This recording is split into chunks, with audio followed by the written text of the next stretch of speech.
YouTube, Sidekick here with another Microsoft Flight Simulator review video. Today we're looking at the new DHC-1 Chipmunk from Aeroplane Heaven. As you can see, the unit comes in a lot of different liveries and a couple of different variants. Today we're going to be sitting in the bubble top variant in the RCAF livery. So let's just start by getting the airplane started, and then I'll start talking about the review once we actually get moving. We got plenty of time while we're taxiing and things to talk about it. It's a pretty simple cockpit. As you can see, the one thing that's a little bit interesting that you do need to remember is that mixture full rich is aft in this aircraft rather than forward. So we've just switched the magnetos on. We're going to put the battery on. And then pretty much all that's left to do once we crack the throttle just a hair then is we're going to flip the switch and press the starter button. And away she goes. So the engine instruments, you've got the RPM on the top left there, and then we have all of the other temperatures and pressures over on the far right. We're reading pressures in both fuel and oil, and the oil temperature is coming up. We're just going to let it idle a little bit here at about 1,000 revs. Now, do note that the Chipmunk has a fixed pitch two-bladed propeller, so there's no prop control. All you have is throttle and mixture. And as I said, you want mixture full aft for full rich. And I think we're warm enough now that we can actually get started out to the runway here. So we're taking off from the Gatineau Airport across the river from Ottawa, Canada's nation's capital. And I'm flying out of here because Gatineau Airport is the home of Vintage Wings of Canada, which actually owns a DHC-1 Chipmunk, so I thought it would be an appropriate place to go for a flight from.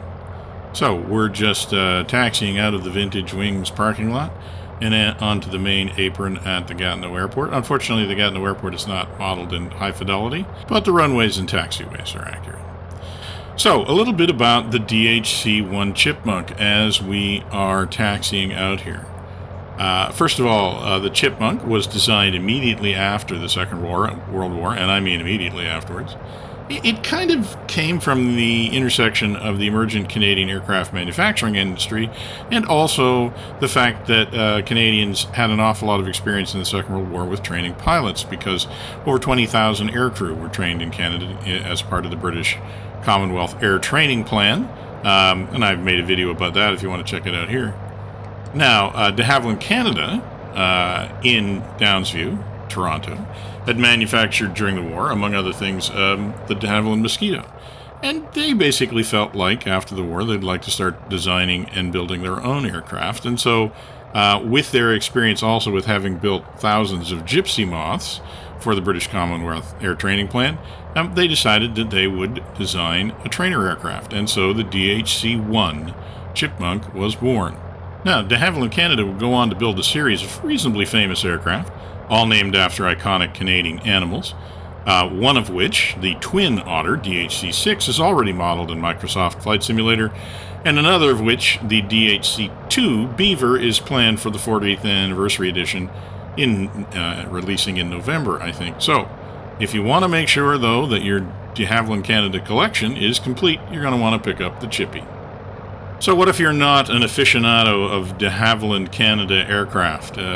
Is buying the Chipmunk a good idea? Well, let me give you some of my first impressions. We'll get a little bit more of a look at it later on, but the outside of the model is certainly well done. There are lots of little details, interesting details, including actually having the fuel gauges that are embedded in the wings. You actually check them by looking out the sides of the cockpit. The model comes in two versions with a large number of liveries. As I said, I'll be flying the RCAF version with the bubble canopy. If you choose a livery for one of the other air forces that used it as a trainer, or one of the civilian models that doesn't have a bubble canopy, all you have to do is choose the appropriate livery, and you'll get the other style canopy, which also comes with a slightly different cockpit. Speaking of the cockpit modeling is very well done. It's again, there's an appropriate amount of wear. It makes you feel like it's a well-loved training aircraft. Not probably too far into its lifespan, but far enough to have been used and maybe abused by more than one student pilot, let's just say. You can fly the model from either cockpit, but you can only start it from the front cockpit. So you can fly it from the instructor station, but you have to hop in front to actually start it first. One thing that I will say that is very impressive about the cockpit is that, particularly in virtual reality, it does a great job of making you feel just how small the space really was. In particular, the VR cockpit does a good job of making you feel like you're very close to the front windshield, and that really is your primary view in the aircraft. If you want to look down at the instruments, you actually have to consciously look down, which is good for the kind of aircraft that the Chipmunk represents, I think. So we've gotten out to the end of the runway. We're just doing standard run-up checks here. The engine in the DHC-1 was a Gypsy Major 4-cylinder inline engine. It's not dramatically powerful, but it's certainly enough to get the Chipmunk from place to place, with a cruising speed of around 100 miles an hour and a top speed at a rated of 138. So the thing about the Chipmunk really was that it was a very simple, robust aircraft. It had flight characteristics that would be kind to novice pilots, but would also permit some basic aerobatics in the hands of an experienced pilot. It had a fixed pitch prop and fixed landing gear, which meant that it was also very simple. It had a number of design features that promoted controllability in slow flight, and which ensured that its stall behavior was also well behaved. So again, kind to novice pilots particularly. So let's get ourselves lined up on the runway. Now, one thing about the Chipmunk is that it is a tail dragger. Steering on taxi is pretty benign using the rudder pedals. It doesn't oversteer, and the tail doesn't tend to swing too much. Not sure how realistic that was, although I assumed that the Chipmunk was not too hard to handle on the ground, or it just wouldn't have been a good trainer aircraft. As you can see, there are 2 flap positions. You can take off with 1 notch of flaps, but I'm actually going to use no flaps because we have lots of room on this runway. So, but as a tail dragger, it does require a fair bit of attention as we roll down the runway here. I think in a real Chipmunk, it would have been reasonably easy to keep straight. Of course, in a flight simulator sense, you just don't feel that initial swerve to the left as the nose comes down. It's a little bit harder to keep it straight all the way down, but it's not impossible, which I appreciate. And it looks like we're off. And climb out. I climbed out at around 70 knots, which gave me a climb performance actually a little bit around what it was rated for, which is around 1,000 feet per minute, maybe a little bit better than that, actually. It's not hard to keep in the climb, doesn't feel like it's struggling. With the fixed pitch prop, at maximum RPM in the climb anyways was a shade under 3,000 RPM. That increases a little bit maybe in level flight, and it certainly increases in a dive because of the fixed pitch prop. There's no governor to keep it. Now, one thing is that the red line of the engine doesn't appear anywhere in the manual, and so I'm not sure that if you whether or not you could actually damage the engine if you dove it with the throttle wide open, which you can do. The only thing that the manual does say is that if you let the engine temperature get to 100 degrees, then that will damage the engine almost immediately. So I guess that is the right-hand gauge, and you want to avoid pinning the top needle all the way to the right. In terms of ways of preventing that from happening, the manual simply says that you can use the mixture control. Leaning the mixture as you fly will result in cooler operations. There's no other cooling options for the engine. You basically just have to not overstress it. Although in the flying that I've done, it gets up to the 80-degree mark fairly handily, but it hasn't had a lot of tendency to try and go farther than that. So I don't think engine management is going to be very much of an issue. As you can see, the rest of the instrument cluster in the Chipmunk, big, easy-to-read steam gauge dials, as you'd expect for a trainer from the late 1940s. 50s, you've got airspeed and altitude, one above the other. In the middle, you have a nice big artificial horizon and also a gyro compass. And to the right of that, you also have a nice big vertical speed indicator, and then you have a turn and slip indicator to the right of that.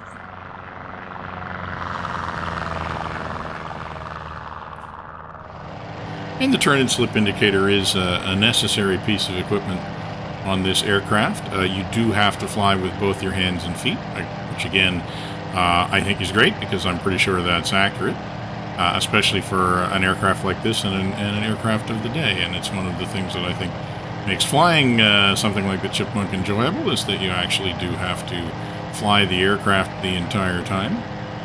We're just leveling off here a little bit, see what kind of speed we get to. So as you can see, the RPMs have crept up a little bit. We're almost up to 3,200 RPM. So if I did have a minor quibble, it's that the manual does not say anything about an engine red line.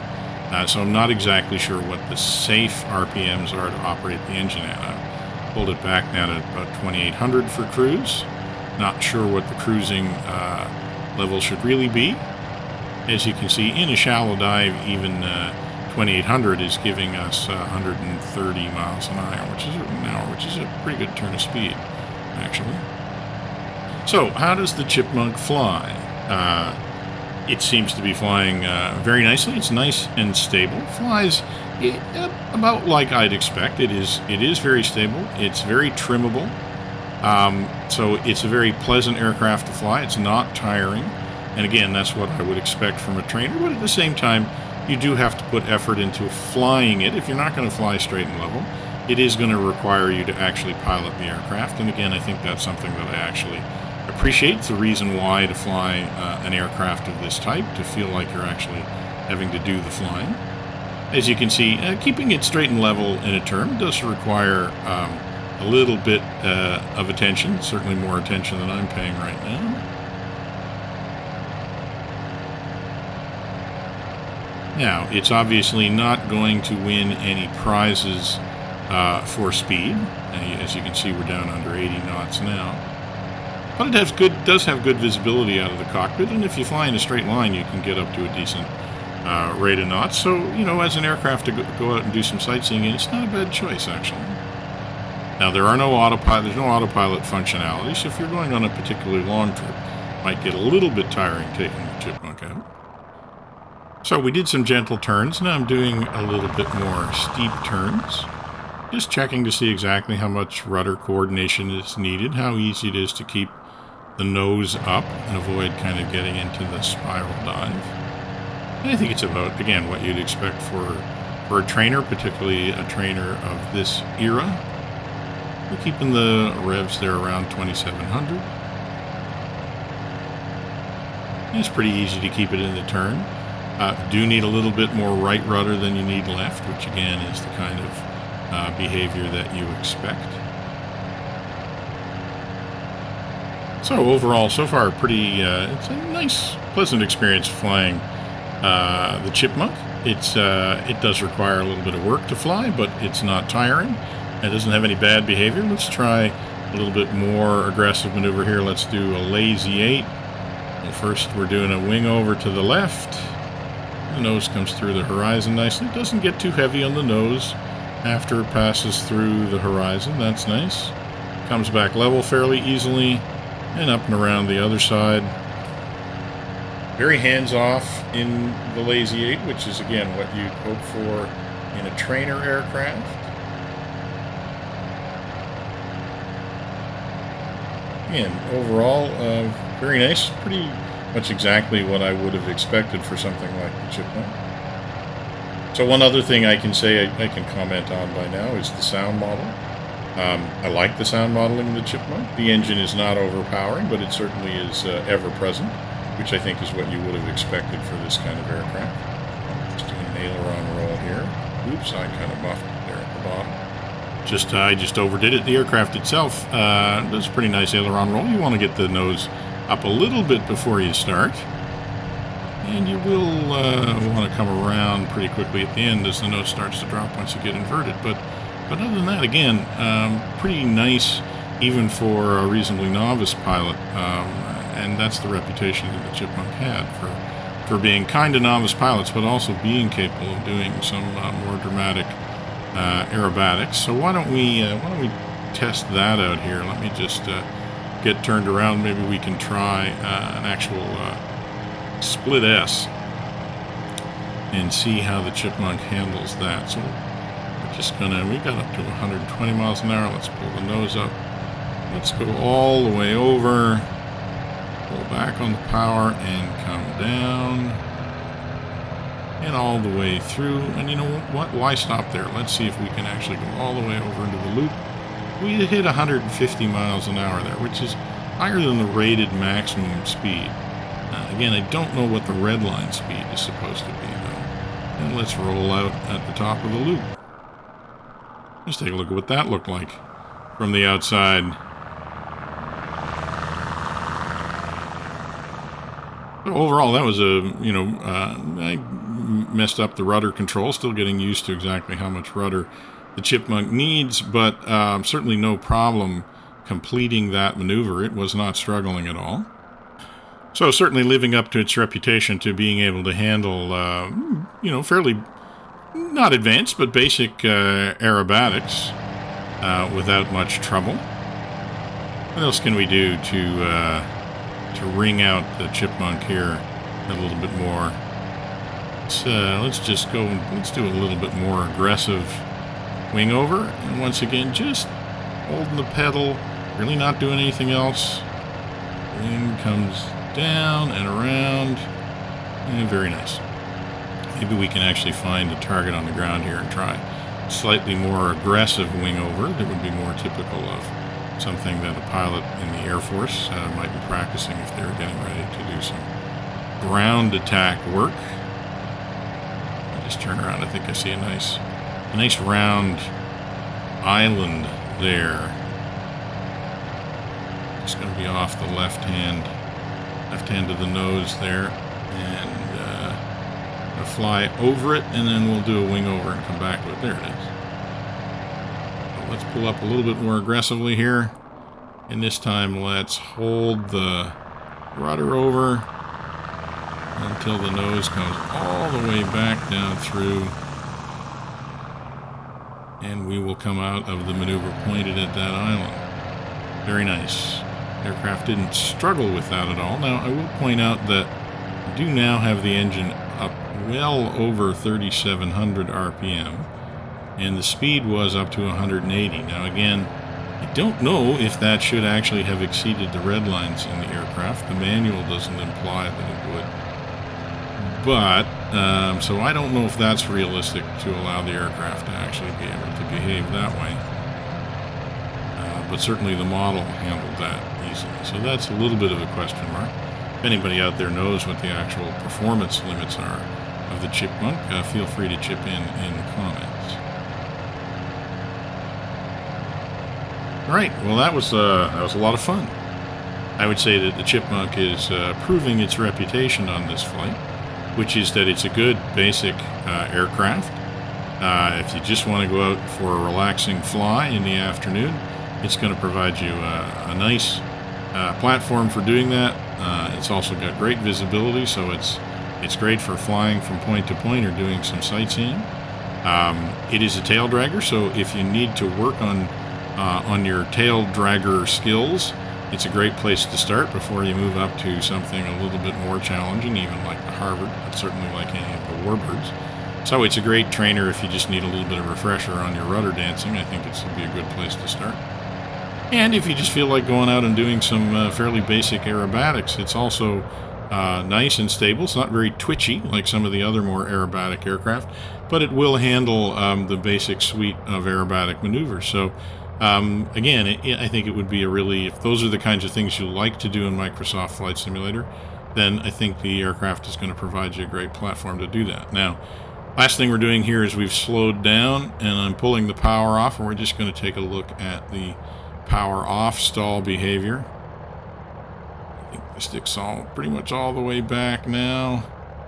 Power's off. Really do have to bleed the speed a long way. There goes the stall. A little bit of a wing drop. Oops.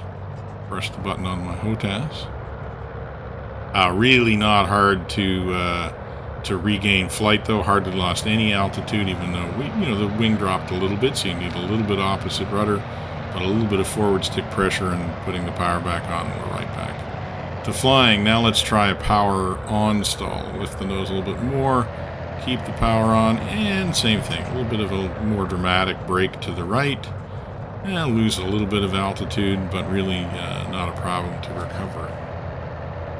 No danger of spinning the aircraft, even though it does drop away. So again, that lives up to the Chipmunk's reputation. It was designed to make sure that its stall behavior was pretty benign. It's also designed to make sure that it's stalled at a fairly low speed. And the next thing I'm doing here is I'm actually just flying slowly under 60 knots and taking a look at how the aircraft handles. It's certainly not as responsive, but it's really not all that mushy. The response is still very positive to input. It takes more inputs to get the same amount of roll or the same amount of pitch, but there isn't a whole lot of delay or a whole lot of adverse yaw, which is what you get sometimes with some aircraft, especially the ones that are really designed to fly at much faster speeds. They start to get very difficult to control at low speeds, which is what makes them a challenge to land and potentially take off. Certainly I would say for instance, in DCS, the P-47 is definitely like that. Doesn't like to fly slow. Chipmunk, on the other hand, is pretty comfy down here under 60 or down there under 60 miles an hour. Doesn't really have any bad behavior. Doesn't really surprise you with anything. So overall, it flies, I think, like you would expect a trainer aircraft to fly. Okay, well, we're almost back to the field. I think we've probably done just about everything we needed to do to get some good first impressions of the DHC-1 Chipmunk, so I'm just going to fast forward here until we're in the circuit for landing. Alright, here we are about halfway through the downwind on landing. Pulling the power back. I'm going to treat this sort of like a 172. Going to be looking for circuit and approach speeds around 70 miles an hour, probably. Got a ways to go here. Got a lot of altitude to lose. You're probably going to have to lengthen out the downwind here a little bit. And think about getting there. We'll get the flaps down. First notch of flaps. Losing a little bit more altitude. Just a little. No reason to get really too excited here. And we'll probably start. Just got to make sure we keep the nose down. Keep the speed up between 60 and 70. And keep losing altitude here. Again, it's very stable. Very controllable, doesn't feel very mushy at these kinds of speeds. Quite comfortable doing the base and the final turn here, and I think it's about time to start the base turn.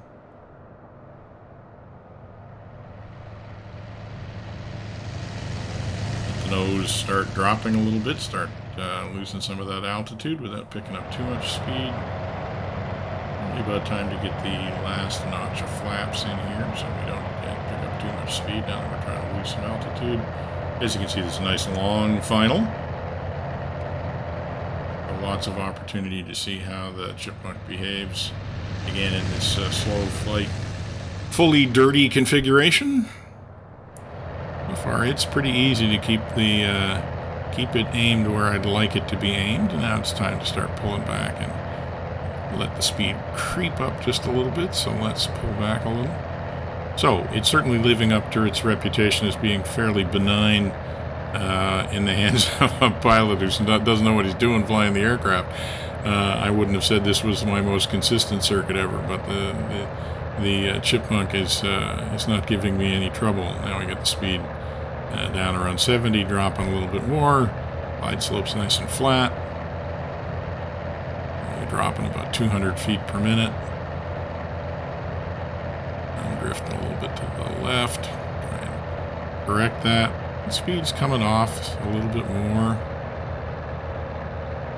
Go across the threshold at a little bit over 60.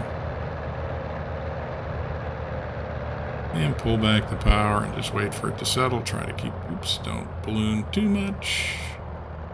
Let it settle again. And a little bit of a fairly substantial little hop there. But we're down.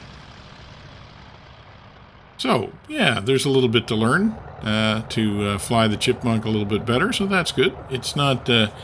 it does require a little bit of effort to fly it well, and I don't think that I mind that. But it certainly doesn't punish you for getting it just a little bit wrong, which is also nice. So, overall, that was a fun first flight in the DHC-1 Chipmunk from Aeroplane Heaven. As we come up to the taxiway here, let me just summarize my thoughts for you. The DHC-1 Chipmunk is a simple, fun, but still capable aircraft. I think it's well modeled inside and out, and it includes a pretty decent sound model. I think it also has a good flight model, which it's not challenging, but it does repay attention to actually being careful to try and fly well and fly your basics well, which I think is great. As a trainer aircraft, I think it actually works. If you're looking for something to train on a period tail dragger in preparation for doing a little bit more warbird flying, probably not a bad place to start. In terms of things I'm not sure about the red line behaviors. I exceeded both the maximum flight speed and the maximum revs on this flight with no adverse effects. I'm not sure if that's realistic. I'm a little bit worried that the airplane's being too forgiving there, but I really don't know. The other question I think that a lot of players will have is price. The airplane is very simple, not a lot of systems that need to be modeled. The price at $25 to $30 is not top tier pricey, but it's not inexpensive either. Yeah, I think it's worth the price, but I admit that, as you probably can tell, I'm a real fan of deHavilland Canada aircraft. There's probably no way you could have stopped me from getting a hold of the Chipmunk when it was available. That being said, I still do think that it's a decent aircraft, and I don't think it's a bad deal, and I'd recommend picking it up. And for now, that's going to be Sidekick, signing off.